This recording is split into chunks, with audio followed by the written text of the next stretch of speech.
Hi everyone, welcome to this video on Maclaurin series for common elementary functions. So in our last video we talked about the derivation of the Taylor series. This time we're going to talk about Maclaurin series. So Maclaurin series pretty much just sets the center point to 0, and that makes the series a lot easier to work with actually. So because we don't have to plug in like more numbers that are just not as easy. We can just stick with 0. Simple. So we've got 6 functions right here. We've got 1 over 1 minus x, which is actually a pretty special series. And we have e to the x, sine of x, inverse tangent x, ln of x, and cosine x. Now notice, for ln x, I had to make an exception here, because if we had a Maclaurin series for ln of x, that wouldn't work, because ln of 0, or the center point, it doesn't exist. There's no real value for it. So we're centering it at 1 for simplicity. Alright, so let's go ahead and move on. So we have the function here, f of x is equal to 1 over 1 minus x. Now this is a very special one because we can actually recall some previous knowledge from understanding series convergence, right? So we know that the series from 0 to infinity of, let's say, a geometric series, right? We had r to the n, right? We know that this is equal to the first term, r to the 0, which is 1 over 1 minus r, for r is absolute value of r is less than 1. And we found that in, I believe, part 1 of understanding series convergence, so you can just refer back to that. So pretty much, if you notice here, we have a 1 over 1 minus r, and we have a 1 over 1 minus x here. Therefore, it's actually a very simple process here, because f of x, we know that's 1 over 1 minus x, right? This is equal to the series from 0 to infinity of x to the n, and of course note that the absolute value of x is less than 1. Now, this is a very special case, obviously, because not everything is going to work out as beautifully as this, right? But we can actually show you, I can actually show you how to do this, how to find the Maclaurin series for any other function really, except ln, because you're going to need to use a Taylor series. But same process goes. So let's go ahead and show you that. So we have this next function right here, f of x is equal to e to the x. So recall, right, the Taylor series formula, it involves the nth derivative at the center point divided by n factorial. So in essence, what we need to do is we need to find all of the derivatives, essentially just as many derivatives as we can, evaluate them at the center point, and then plug it into our series expansion. So f of x equals to e to the x. E to the x is also a pretty special function because e to the x is the only function where its derivative is itself. In other words, f prime of x, the derivative of e to the x, is simply e to the x. So therefore, the second derivative, f double prime of x, is also e to the x. And we can just keep going down, right? The nth derivative at x is just e to the x. And so the nth derivative at 0 is e to the 0 power, which is 1. So therefore, we know that from the Taylor series expansion, right, we calculated this formula before, with a Maclaurin series, or c equals 0, this is equal to the series from 0 to infinity of the nth derivative at 0 over n factorial times x to the n.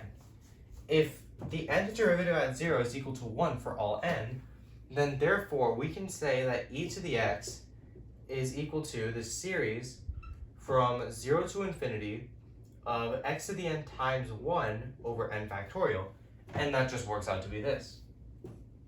Another pretty simple function, right? Let's go ahead and move on to one that is a little bit trickier, because it's not necessarily a special case function.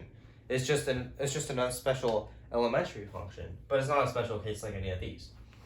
So let's go ahead and try f of x equals sine of x. And you know what we have to do here. We have to find all of these derivatives, right? So we know that the first derivative, or the derivative of sine of x, is cosine of x, right? So the second derivative is going to be the derivative of cosine, which is negative sine. And the third derivative is a negative 1 times the derivative of sine, which is negative cosine. And the derivative of negative cosine, or the fourth derivative of sine, is just sine. And that's kind of a special case, actually. I kind of lied there, because we have sort of an oscillating derivative pattern here. So f of x equals sine of x. We're going to utilize our center point here. So f of 0, right? F of 0, or the first value, is sine of 0, which is just 0. And then we have f prime of x equal to cosine of x. Then the derivative at 0 is cosine 0, which is actually 1. And then the second derivative at 0 is 0. The third derivative at 0 is negative times 1, or negative 1, right? And then the fourth derivative at 0 is just 0. And this pattern, since the fourth derivative of sine of x is itself, this pattern right here, this oscillating derivative pattern, is just going to keep going onwards forever, right?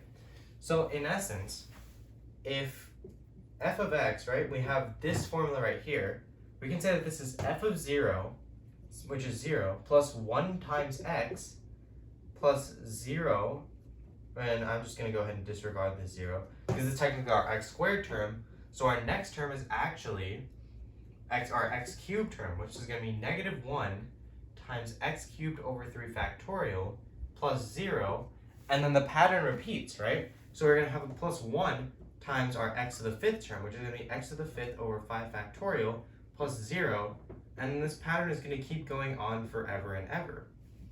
So in essence, this just works out to be, getting rid of all the zeros here, this is going to be x minus x cubed over 3 factorial plus x to the 5th over 5 factorial minus x to the 7 over 7 factorial plus so on and so forth. Therefore, sine of x is equal to the series as n goes from 0 to infinity of the alternating series index, or negative 1 to the n, right? Because negative 1 to the 0, because this is technically our n equals 0 term, n equals 0 here, negative 1 to the 0 is positive 1. And that's what we have here. We have positive 1 times x. And then this is going to be x to the 2n plus 1. And x to the 2n plus 1, this is pretty much the index for generating all odd terms, right? So we have n equals 1, right? This is going to be 2 times 1, which is 2, plus 1, that's 3. And it all checks out. And then, as a result, we have all the odd factorials in the denominator. So this is just 2 to the n plus 1, all that factorial. And now that we're at this point, I should probably mention something, right? Since we have a factorial here in the denominator and a factorial here, we can say that this equation holds true for all values of x. Unlike this one over here, right? Because this one only works if the absolute value of x is less than 1. Or in other words, we could say negative 1 is less than x less than 1. So, since this is a factorial, right, you can use the ratio test. As n becomes infinitely large, this n factorial is going to greatly outgrow this exponential x to the n. Therefore, e to the x and sine of x have what's known as an infinite radius and interval of convergence. So, that was just kind of a thing to say here. So I'm going to go ahead and go in a different order for these three. I'm actually going to start with f of x equals ln x, because tangent, inverse, and cosine, we can use special cases, and we can sort of manipulate and do some special things with power series to figure out what these two power series are going to be. So, f of x equals ln x. Remember, that's c equals 1 in this case. So let's just go ahead and take our derivatives, right? So, first derivative of ln x is just 1 over x. The second derivative, or the derivative of 1 over x, is negative 1 over x squared, and this is just done by the power rule, and we can just keep going, right? F triple prime of x, this is equal to 2 over x cubed, and then the fourth derivative at x is equal to negative 6 over x to the fourth, and so on and so forth, right? So, f of 1, right? F of 1 is just 0, because ln of 1 is just 0. F prime of 1 is 1 over 1, which is 1. F double prime of 1, negative 1. And this is just by plugging 1 in for x, right? F triple prime of 1 is 2. And f quadruple prime of 1 is negative 6. Alright? So, we can go ahead and actually generate a pattern here. So, the nth derivative of 1, right? Notice here, f to the fourth derivative is negative, whereas the first derivative is positive. So this is an alternating series, right? But it's not negative 1 to the n, because if we just said negative 1 to the n, right, then f to the fourth derivative would be positive. So we have to make a bit of a change here. Negative 1 to the n plus 1, that'll offset all the signs by 1, therefore making it true for this case. It is negative 1 to the n plus 1 times 6 is 3 factorial, but we have the fourth derivative. So we're going to say that this is n minus 1 factorial. So if f of x is equal to the series as n goes from, in this case we have to make it go from 1 to infinity because our zero term is 0. So we're going to make it go from 1 to infinity now. So as f of x goes from 1 to infinity, the nth derivative of 0 over n factorial, and in this case it's going to be x minus 1 to the n, right? Because we're centered at 1. So this should actually just be the nth derivative at 1. My bad. So the nth derivative at 1, this is negative 1 to the n plus 1 times n minus 1 factorial, right? So this is equal to the series as n goes from 1 to infinity of negative 1 to the n plus 1 times n minus 1 factorial divided by n factorial x minus 1 to the n. Now a special case with a special property of factorials, right? If we have n minus 1 and factorial over n factorial, we can pretty much cancel this out and cancel out the factorial. Why is that? Well, that's because if we have n minus 1 factorial over n factorial, this n factorial can be rewritten as n times n minus 1 factorial. And that is just by properties of factorial. Since factorial is a descending integer multiplication, we can pretty much just say that this is n times n minus 1 times n minus 2 times n minus 3 times n minus 4, which is n times n minus 1 factorial. And as a result, the n minus 1 factorial cancel, and we just get 1 over n. And that's exactly what we're dealing with here. So, therefore, ln of x, this is equal to the series as n goes from 1 to infinity of negative 1 to the n plus 1 over n times x to the n. Alright, so let's go ahead and actually do this one before this one, because we're going to go in a sort of chronological order of calculus here. Since this one we can do a derivative, this one we can do an integral, and I'll show you how to do that. So we have f of x is equal to cosine of x. We know that cosine of x is actually the derivative with respect to x of sine of x, right? So we can pretty much just plug in this power series in for sine of x and take the derivative of this power series. This is d over dx times the power series as n goes from 0 to infinity of negative 1 to the n, x to the 2n plus 1 over 2n plus 1 factorial, right? Now, since this can be expanded as an infinite string of polynomials, right? Since we can pretty much say that by the sum and difference identity of the derivative, we can take the derivative of this general term with respect to x, considering n as constants. So, and the reason why this works is because if we were to expand this, if we were to expand this out, right, we would pretty much be taking the derivatives of each of the individual terms in this series. And that's pretty much, if we were to condense it back, the derivative of this general term right here, leaving n as constants. So, by the power rule of derivatives, right, we just move this derivative down, or we just move this power down and take 1 from it. So, we're going to leave this negative 1 to the n over 2n plus 1 factorial. We're going to leave that to be constant. So we're going to say that this is negative 1 to the n times 2n plus 1 x to the 2n plus 1 minus 1, which is just 2n. And we're going to divide that. That's a terrible looking division sign. We're going to divide that, that's better, by 2n plus 1 factorial. And the same property kind of goes here, right? We have 2n plus 1 over 2n plus 1 factorial. We can pretty much cancel this 2n plus 1 And this 2n plus 1 factorial right here, this is equal to 2n plus 1 times 2n factorial. So we're going to cancel that 2n plus 1 there as well.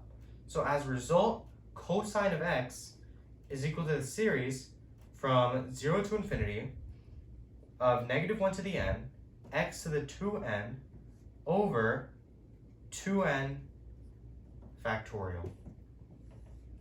And it's a kind of interesting fact, actually. Sine and cosine are both alternating functions, right? If you just graph them out. But sine of x is what's considered to be an odd function, and cosine of x is what's considered to be an even function.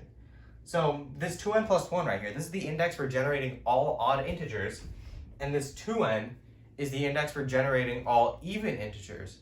So this is an even integer. This is associated with an even function, or cosine of x. Along with this is an odd function, sine of x. That's just an easy way to remember these power series for sine and cosine, since you're going to be dealing with them a lot. Anyways, moving on to tangent inverse of x here.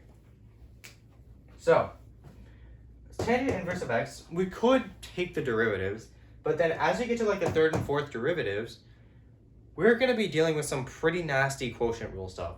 So let's not do that. Instead, what we're going to do here is we're going to say that tangent inverse is actually the integral of 1 over 1 plus x squared dx, right? This is just true. This is a fact right here. And tangent inverse is the antiderivative of 1 over 1 plus x squared. You can do trig substitution. You can do whatever proof you want to figure that out.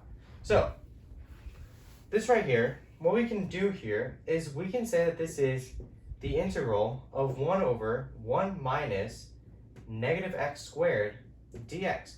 But it gets a little bit convoluted here, right? Actually, but it doesn't.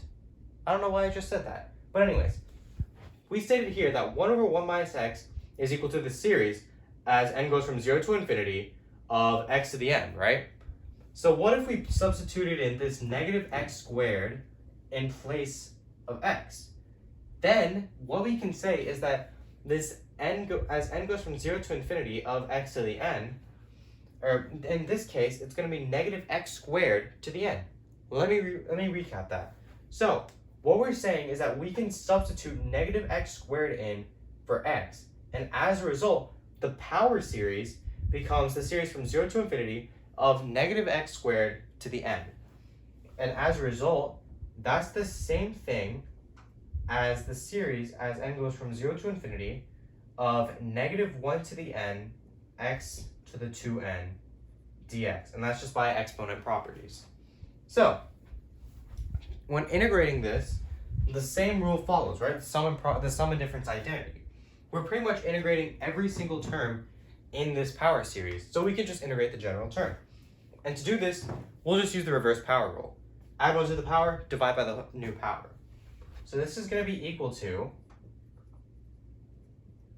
the series as n goes from 0 to infinity of negative 1 to the n, x to the 2n plus 1 over 2n plus 1. An important note I should probably make here, absolute value of x must be still less than 1, because this will not work if we add a 2 here, because then it's going to diverge. And the same goes here, actually, because this ln x, this should actually be an x minus 1 to the n, my bad.